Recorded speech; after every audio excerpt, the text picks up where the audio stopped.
kula saking negari Purwacarita menika. Inggih pisanan. Waleh-waleh menapa sinuwun? Kula menika pun juragan Hampuawan saking negari Tambak Birahi.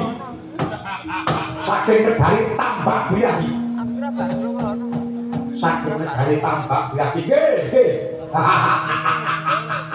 Semune ana sing buyang guyu krungu negara.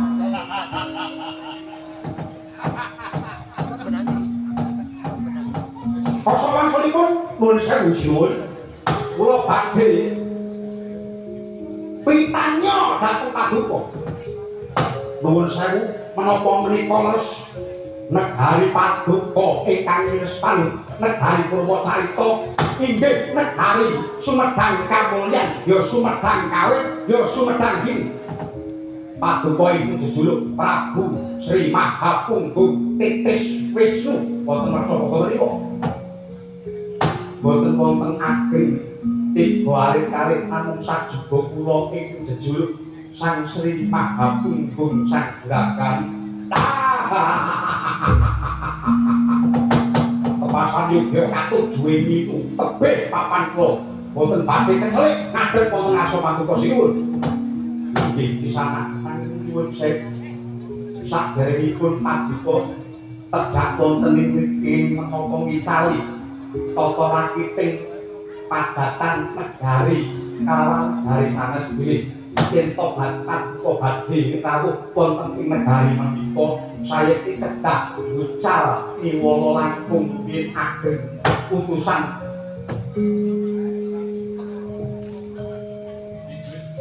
para ingkang sampun keparing dipun pitaya dhateng jengandika pisanan utawi juragan Pakuawan. Kula menika asring dadakan menika wonten negari. Menika wonten ing negari. Benten kaliyan papan kula menika, yen to papan kula menika kanca-kanca niku saben-saben nekat. Kadang kala ana sing jujuk karepan, kadang kala jujuk pawon langsung ngijuk sego. Nika watakipun kanca-kanca kula. Atus Bu, Pak, iki nanggone sapa nang kono yen butuh apa anane kudu dijupuk. Oh, ngaten. Nggih. Kula kita namung mboten menika budaya menika kula kita disampun benten, sampun benten. Nun sewu. Yen upami budaya wonten mriki menika kados pundi? Inggih, budaya ing mriki menika upami wonten ing kalangipun para kawula inggih namung bangsa Slendra Pelok lan kanca-kanca pengrawit ugi ing mangke ing mriku wonten presiden-presiden ing sadaya wonten tatanan lan pranatan ingkang dipun tegak ugemi supados boten ilang tata praksila dipun pinangka dadi tiyang tanah Jawa. Karyan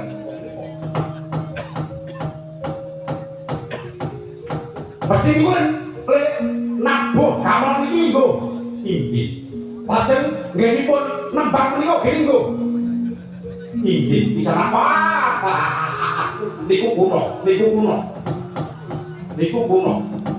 Nek tenggen kula menika nyindet menika ngastomik lajeng unjukanipun menika ing saged disulet muruk.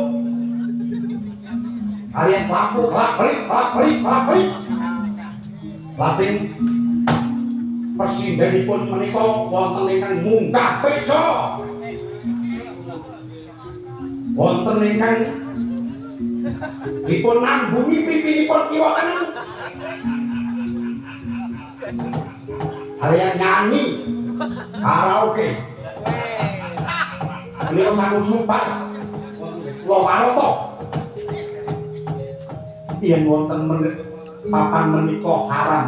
Yen wonten ben kula menika haram ya holu.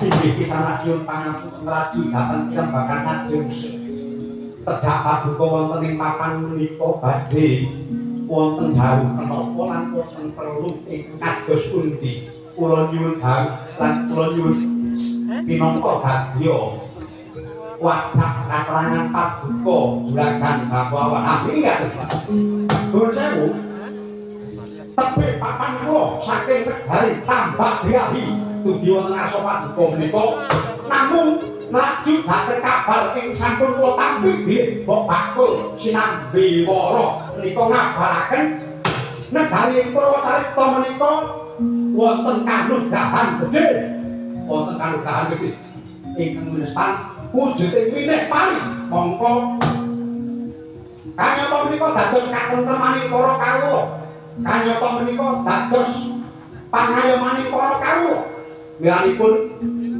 kula kumacelu kepengin boyong wujuding pari badhe kula tengkaraken wonten ing tanah sabrang dene kula menika ing mangke pinangka badhe sambet memitran dhateng paduka inggih negari ing tambak birahi inipun tanah sanes namung saling bekerja sama yang saling menguntungkan bilateral ing akalipun negari paduka iya negari kula kados pundi inggih isa nun pangapunten rekalengganan kali ing wonten ing tanah Purwacarita dereng saged pedal awit menika nugrahaning Dewati ingkang kedah dipun jagi ing mangke sampun ngantos watesan sekolah yen to sampunipun tumengkar wonten ing tlatah tanah Jawa samesti boten sak telinton menapa kemawon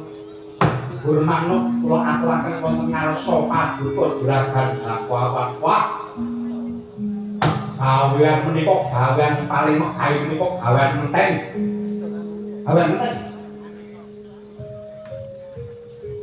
saking negari kula niku nggawa jong cacak lu jong menika ramon menika prau gedhe ing sinipun setunggal menika para wadya bala prajurit ing seneng maju perang ingkang ramon ingkang angka kalih wanita penghibur ingkang angka 3 kapal kang isi Mas Picis Raja Brana Inten Jemrut katur wonten ngarsa paduka pinangka lintu saprahipun angin wonten takaranipun upami ing mangke paduka Sinuhun Prabu menika kersa lan lila legawa gabah saton badhe kula lintoni Mas saton kados pundi dereng saged pisah awit kula ajrih dhateng gawe Dewati mangke wonten dosa ing kula sandhang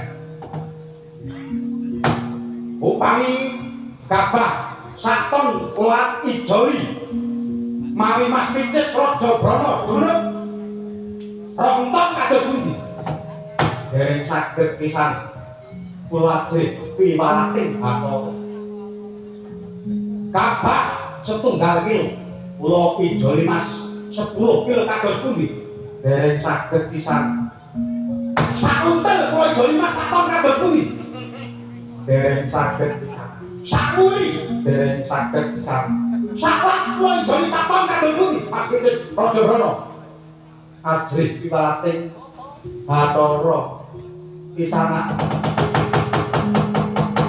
upaya sipi Mata pakur ning labe jojokan mari inggis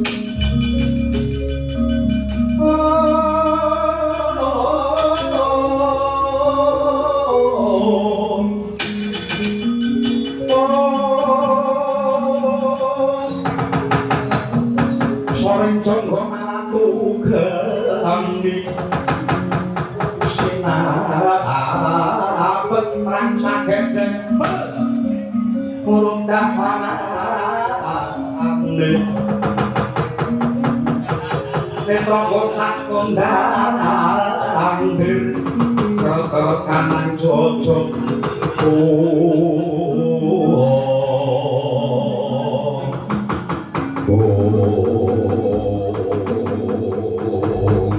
iblis laknat setan mimpo manungsa ngapunten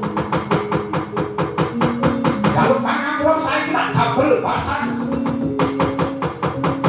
aku tekan kene iki ora mung saurupan nanging aku kuwi saiki upama ditaker kasu kegiatanku. Aku kaya dene elit global sing ngragati donya iki. Contone Rothschild lan liya-liyane. Tak kabari sisan nang kowe gigrek nang wedi.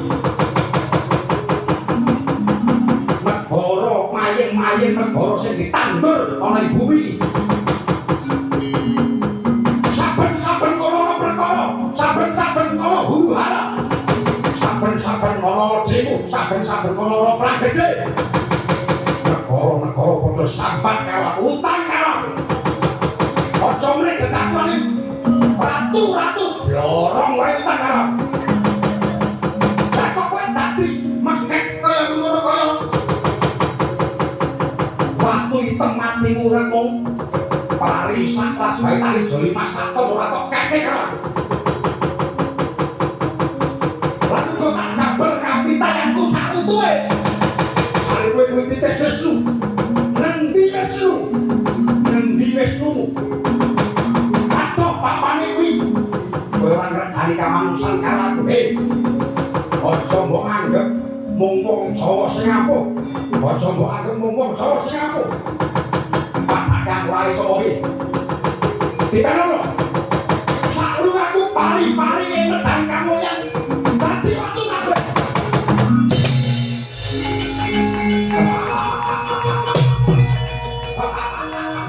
Pari medang kamulyan dadi waktu. Pari medang kamulyan dadi waktu.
Sayeti iki mau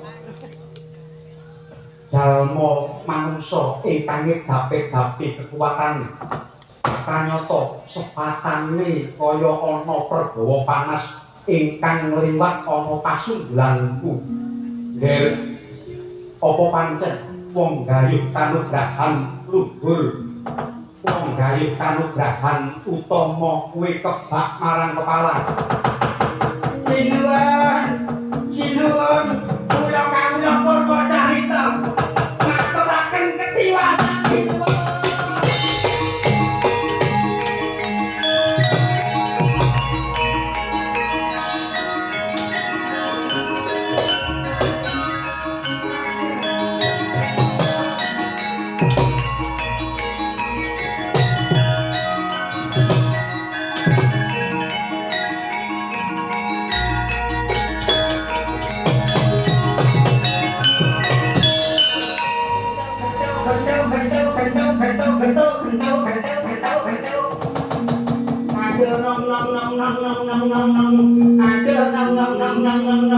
Sinuwun ketiwasan sinuwun kula mangkili para kawula Sumedang mriki sinuwun ngaturaken bilih pari-pari ing wonten ing lumbung lan pari-pari ing mapan wonten Purwacarita ing dipun kelola para among tani dinten mangke dadi watu sinuwun.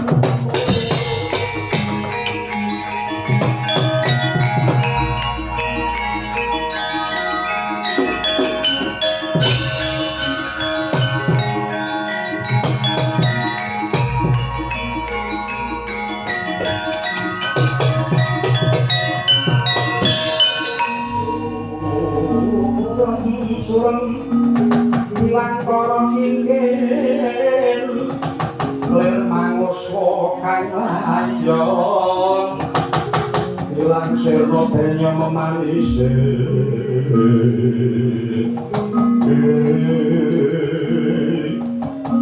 sang Hyang Wisnu pagimi paduka boten ngayomi dhateng indyanipun jasad kula dinten mangke kula saged kemawon ing mangke dipun kaiten dhateng sanggaring para kawula iku ngayon dhateng kula Sang Hyang Wisnu kula nyuwun pitulungan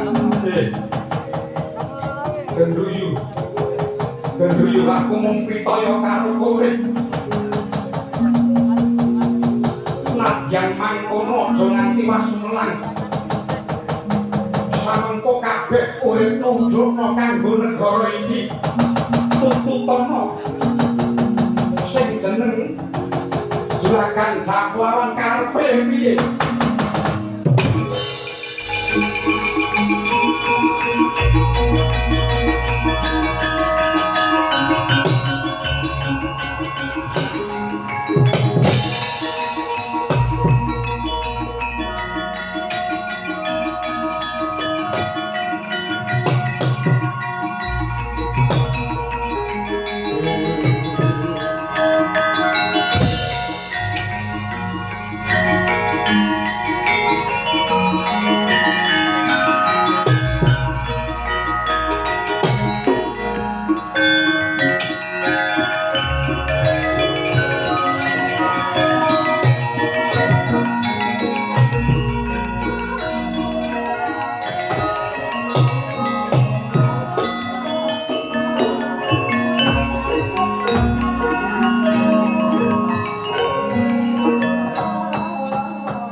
paripurna Sri Naranata nggih nyumegar sabda dhateng sanggani para wadyabala ninggang Sentana Narapraja iki dipun pidhangetaken sanggani para kang sami Marasida ing Sigra mundur hanggedaton winayat sanggani para biyada kang sami ngampil upacaraning narendra pati galjal pati kalot kaya dene paring sesanti panegarane